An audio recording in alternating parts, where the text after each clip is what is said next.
Fala pessoal, mais um conteúdo aí para a gente poder estar estudando.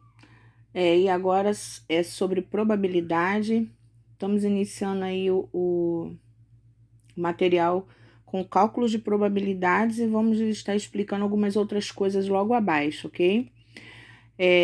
Inicia-se assim: a teoria da probabilidade é o ramo da matemática que estuda experimentos ou fenômenos aleatórios e, através dela, é possível analisar as chances de um determinado evento ocorrer. A gente já havia mandado aí para vocês um questionário sobre estatística, né?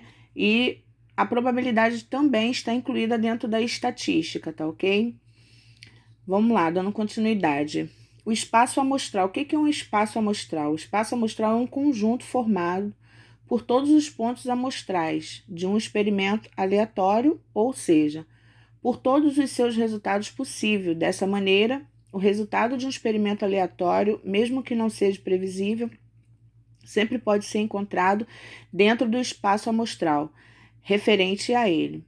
Com o espaço amostral, são conjuntos de resultados possíveis. Utilizamos as representações de conjunto para esse espaço. Por exemplo, o espaço amostral referente ao experimento, ou seja, o lançamento de um dado.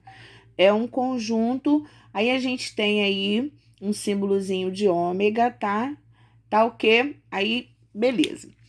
O que acontece?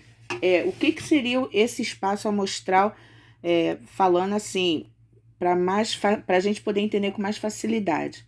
O espaço amostral nada mais é que a quantidade de eventos e condições que tem dentro de um determinado acontecimento. Ou seja, se eu vou lançar o dado, qual o tamanho desse espaço amostral que eu tenho?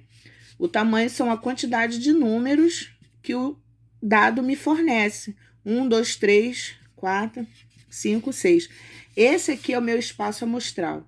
É através desse aqui que eu vou ter algumas respostas para algumas perguntas que a gente pode provavelmente estar fazendo, futuramente está fazendo, tá bom? Então, o espaço amostral de uma moeda. Qual é o espaço amostral de uma moeda? Na moeda eu só tenho o quê? Cara ou eu tenho coroa, tá certo? Então, o meu espaço amostral sempre vai estar em cima dessas duas observações aqui. Ou pode ser cara, eu tenho uma moeda na mão, vou jogar. Ou eu tenho cara, ou vai cair coroa. Eu não tenho uma outra resposta para um lançamento de uma moeda. Para o lançamento de um dado, 1, 2, 3, 4, 5, 6. Eu não tenho outros valores a não ser de 1 a 6 para me dizer que ali é o espaço amostral do dado, porque o dado não tem o número 7, não tem o número 8, tá certo? O que ele tem são combinações, ou seja, eu tenho dois dados, eu posso jogar dois dados, eu vou ter duas combinações de 1 a 6, tá certo? Então, qual vai ser o tamanho do meu espaço amostral? Quando eu tenho um dado, eu tenho um espaço de 6. Se eu tenho dois dados, isso daqui vai ser 6 vezes 6. Então, qual é o tamanho do meu espaço amostral de dois dados? Vai ser 36 36 oportunidades está acontecendo alguma coisa, tá? Eu tenho um total de espaço de 36. Se eu jogo duas moedas, eu vou ter um espaço 2 vezes 2, porque cada moeda tem dois lados. Então, 2 vezes 2, 4. Então, qual vai ser o tamanho do meu espaço amostral de uma moeda, de duas moedas?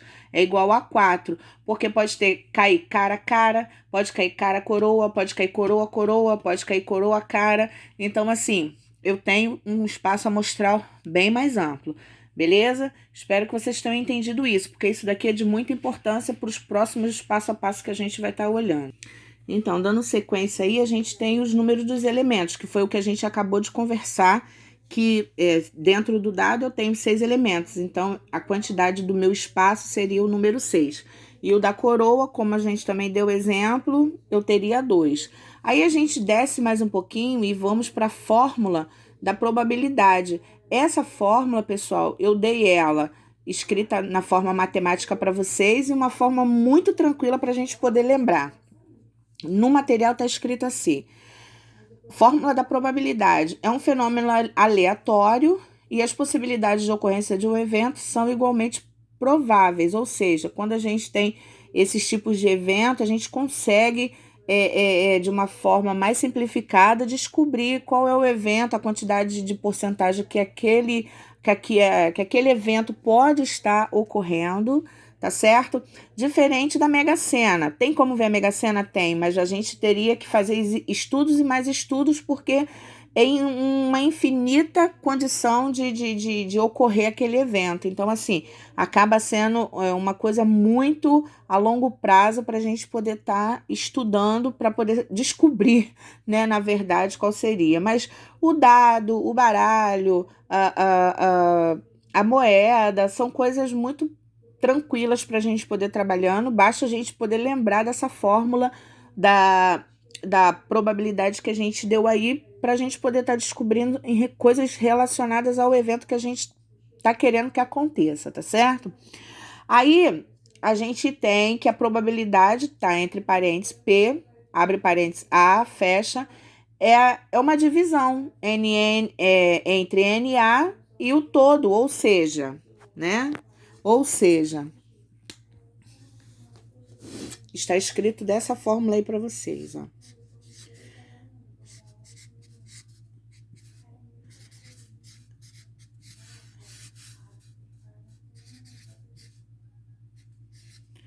Isso daqui nada mais é que o quê? Olha a fórmula simplificada que a gente tem aí. É uma fração, continua sendo uma fração, tá certo? Porque essa probabilidade a gente sempre vai estar trabalhando com a divisão, tá? Divisão em porcentagem. Então, nada mais é o quê? O que eu tenho, o que eu tenho e o que eu quero, tá? Tudo que eu tenho, eu coloco, tudo que eu quero, desculpa, tudo que eu quero aqui em cima, tudo que eu quero e tudo que eu tenho. Aí o que que acontece? Tudo que eu quero, eu coloco em cima. E o total do que eu tenho, que no nosso caso, vamos supor que seja o dado.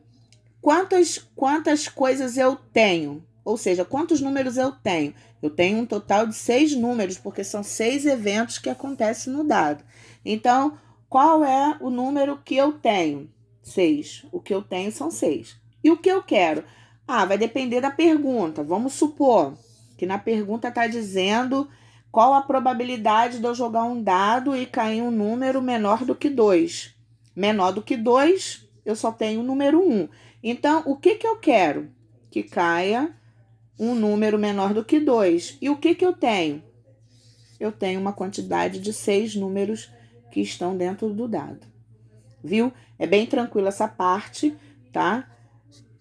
Só para vocês poderem ter uma ideia, e a gente vai estar fazendo alguns exemplos para vocês poderem estar sabendo trabalhar essa forma aí de probabilidade, tá? A gente viu isso lá no 6º ano, então a gente voltou a ver isso no 7º. Eu quero deixar uma observação aqui para vocês. Vocês vão estar vendo coisas do 6º. Tem pessoas do 6º que estão vendo algumas coisas do 7º, porque houve uma mudança no nosso currículo de educação, que as matérias estão